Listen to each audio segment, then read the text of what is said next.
Hello and welcome back to the course on deep learning. Today we're kicking off convolutional neural networks. This is going to be exciting. Let's dive straight into it. We're going to start off with an image. What do you see when you look at this image? Do you see a person looking at you, or do you see a person looking to the right?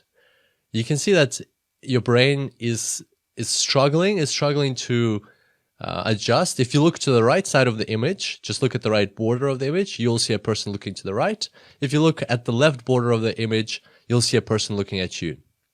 And this just proves that what our brain is looking for when we see things is features. Depending on the features that it sees, depending on the features that you process, you categorize things in certain ways. So when you look on the right side of the image, you see certain features of a person looking to the right because they're closer to your center of focus. And therefore, your brain classifies it as a person looking to the right. When you look to the left side of the image, you see more features of a person looking at you. And therefore, your brain classifies it as such. So let's have a look at another one. This is a very famous image. You probably have already seen it. But what do you see here? So some people will say that they see a young lady wearing a dress looking away. Some people will say they see an old lady wearing a scarf on her head looking down. So I'm going to point these features out and you'll see that it'll become very obvious. So this is the face of the young lady looking away. She's looking into the distance. That's her coat, that's her hair, that's her little feather in her hair.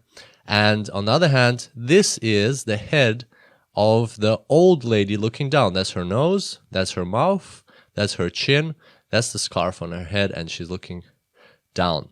So as you can see, 2 in 1, and depending on which features your brain picks up, it will switch between classifying the image as one or the other. The oldest one of these illusions recorded in the printed work is this one. It's the duck or the rabbit. So is this a duck or is this a rabbit? Another example. And now I'm going to show you an image which will just, for a second, just look at it and see what emotions or what kind of experience, visual experience you go through. So what do you see? Do you feel like a bit, not dizzy, but a bit dazzled? Like your brain is trying to understand what it is? Like it's jumping between her eyes, the up and down eyes. And this is a classic example of when there are certain features where it could be this, it could be that, but your brain cannot decide. And because both seem plausible. And yeah, so basically all these examples illustrate to us how the brain works, that it processes certain features on an image or on whatever you see in real life, and it classifies that as such. And you've probably been in situations when you look over your shoulder quickly and you see something, you think it's, I don't know, if it's like a ball, but it turns out to be a cat, or you think it's a car, but it turns out to be a shadow, and things like that. That's because you don't have enough time to process those features, or you don't have enough features to classify things as such. And this is, for me, this is very interesting because what we're going to be doing with neural networks, with convolutional neural networks, is very similar, and you'll find that the way that computers are going to be processing images is going to be extremely similar to the way we are processing images. So it's very valuable to understand and just kind of remember these things, that this is how we do it. And I'm going to take this lady off your screens because she's probably already freaking you out by now. So here's something different. Here's an experiment. An experiment done on computers, on convolutional neural networks. So we're slowly moving now from humans to computers. And this slide is from a talk by Geoffrey Hinton. And here you have, basically it describes an experiment that he had done on some convolutional neural networks that he had trained up. So here you see 3 images, and we're going to go through them left to right and see how you would classify them, and then see how the computer classified them. So on the left, what do you think this is? You probably said cheetah, and you will be right, and this is what the computer said. So, and right away, right off the bat, we're going to learn how to read these images, because if you're going to go deep into convolutional neural networks, no pun intended, if you're going to start learning more and more about them and using them, you'll see a lot of these. So, and I've actually seen people read them incorrectly. So here at the top, cheetah is what it actually is. So that's the actual correct label of the image. That's what the label of the image is, regardless of any processing and computer vision. And then here are the guesses, the top 4 or 5 sometimes guesses of the algorithm, and they're given the probability. So the computer said, or the neural network said, cheetah, leopard, snow leopard, or Egyptian cat can be one of the 4, and cheetah has the highest vote. And throughout this part of the course, you will understand what these votes mean and how they are derived. But for now, it's pretty intuitive, right? So it's a cheetah in reality, and the neural network guessed right. It said with a high probability, about like 95, 99%, it's a cheetah.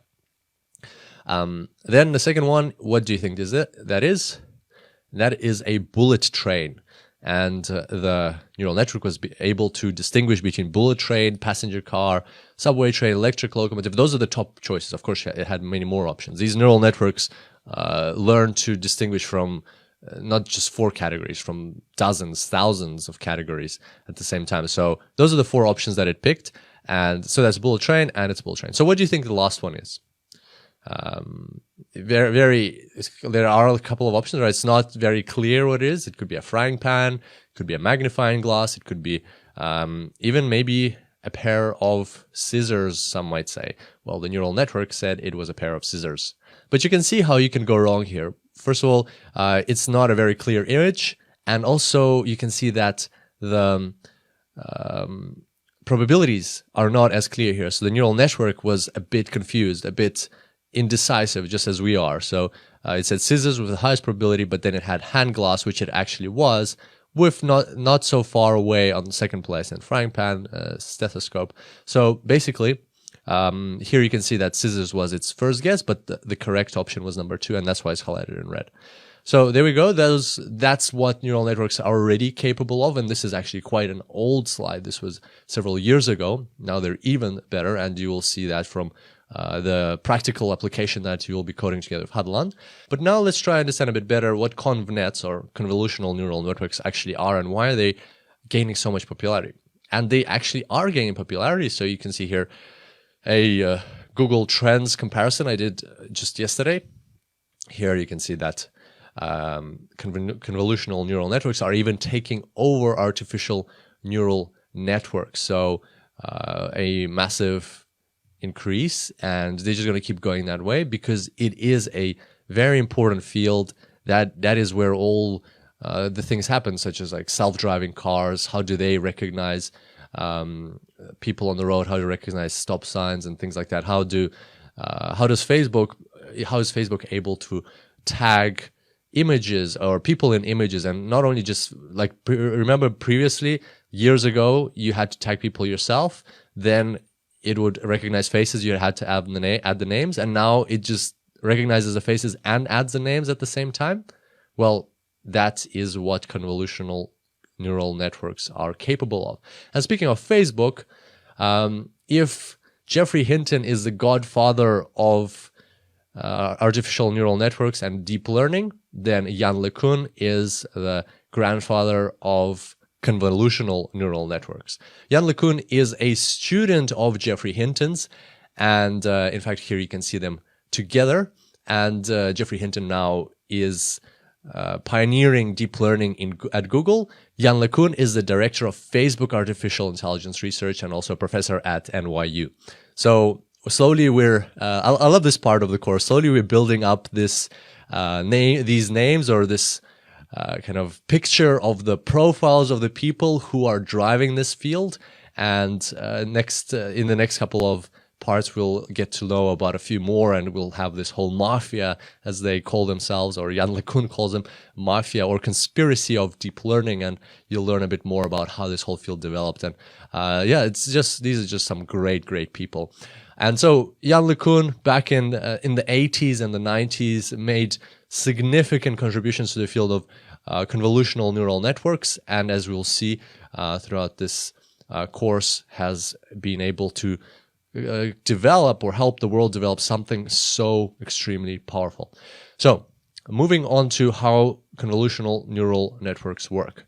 You have an input. It's very simple. It's very straightforward. So you have an input image, it goes through the convolutional neural network, and you have an output label, so it classifies that image as something like as a cheetah or a bullet train or something else. Now, kind of like going into a bit more detail, for instance, you can, after a neural network has been trained up on certain images, on certain classified images or categorized images prior that have been categorized prior, after that you can give it, let's say a neural network has been trained up to recognize facial expressions, emotions. You can give it a face of a smiling person. It's not just a face like a drawing of a face like this, but actual face of a person smiling, and it will tell you that that person is happy. And you can give it a face of a person that's frowning. It will tell you that that person is sad. It can recognize these emotions, and as you can see, that's already very powerful in terms of so many different applications just of this one example you can think of right away. And in both cases, it will give you a probability. So it won't say, with 100% the person's happy or sad. It'll be 99 or 98 or maybe 80% when it's unclear of what's going on. And just like we are, right? Sometimes we can mistake things for what they're not, or sometimes we can sometimes it's just not clear if the person is smiling or frowning, or if it's a dog or a cat, or if it's a train or a bullet train, right? Sometimes we haven't seen enough features, and it all goes down to features, because that's how we process visual information, as we saw from the start of this tutorial. So, but how is a neural network able to recognize these features? Well, it all starts at the very basic level. Let's say you have an image, you have two images. One is a black and white image of 2 by 2 pixels, and one is a colored image of 2 by 2 pixels. Well, neural networks leverage the fact that the black and white image is a two-dimensional array. So the way we see it right now on the left is just the visual representation, right? So it's some kind of picture, and for simplicity's sake, it's just a 2 by 2 picture. But in computer terms, it's actually a two-dimensional array with every single of one of those pixels having a value between 0 and 255. So that's eight bits of information. 2 to the power of 8 is 256. So therefore, the values are from 0 to 255, and that's the intensity of the color. And in this case, the color white. So 0 will be a completely black pixel, 255 will be a completely white pixel, and between them you have the grayscale range of possible options for this pixel. And based on that information, computers are able to then work with the image. And that's kind of like the starting point, that any image has a digital representation, has a digital form, and those are just basically ones and zeros that form a number 0 to 255 for every single pixel. And that's what the computer works with. It doesn't actually work with colors or anything. It works with the ones and zeros at the end of the day. That's kind of like the foundation of it all. And in a colored image, it's actually a three-dimensional array. You've got blue pixel, you've got a blue layer, a green layer, and a red layer, and that stands for RGB, red, green, blue. And each one of those colors has its own intensity. So basically, a pixel has three values assigned to it. Each one of them is between 0 and 255. And therefore, you can find out what this image, what color exactly this pixel is by combining those three values. And again, computers are going to be working with that. So that's the foundation of it all. That's the red channel, the green channel, the blue channel.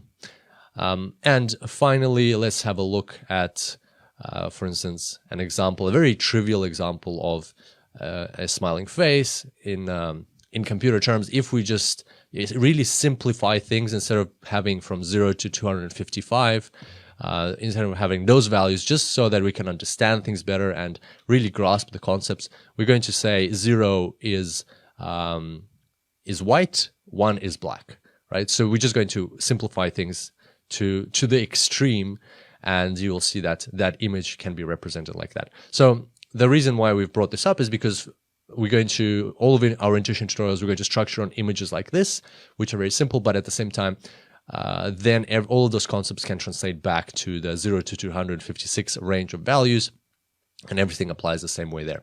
And the steps that we're going to be going through with these images are step number 1, convolution, step number 2, max pooling, step number 3, flattening, and step number 4, full connection. And I can imagine that probably none of these words mean much to you at the moment, but by the end of this section of the course, you will understand them in great detail and exactly what they're doing. So we'll get started in the next tutorial. For now, the additional reading that you might want to look into is Jan LeCun's original paper that gave the rise to convolutional neural networks. It's called Gradient-Based Learning Applied to Document Recognition. You may have seen this image before floating around the internet. It is from that paper. So if you want to go back to the very beginnings of how it all happened, where it all came from, this is the paper to look into. And I look forward to seeing you on the next tutorial. Until then, enjoy deep learning.